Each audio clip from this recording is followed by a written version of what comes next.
पसारा किती आहे तुझा नाही असं किती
तर जय महाराष्ट्र भावांनो, आजचा ब्लॉग आपण करूया सुरू.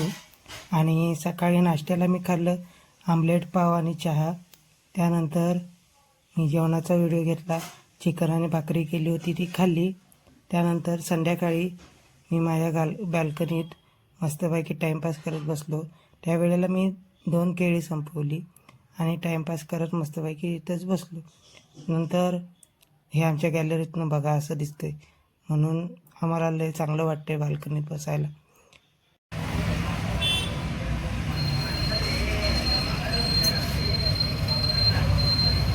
त्यानंतर आम्ही दसरा चौकात जाऊन बसलो. तिथे थोडा वेळ टाईमपास केला. आणि कोल्हापूरमधून थंडी हद्दपार झाली का काय असं वाटतंय. थंडी अजिबात नाही, उकडतंय. आणि रात्री मी गेलो हॉटेलमध्ये जेवायला, तिथलं हे जेवण. आजच्या ब्लॉगमध्ये एवढंच. धन्यवाद.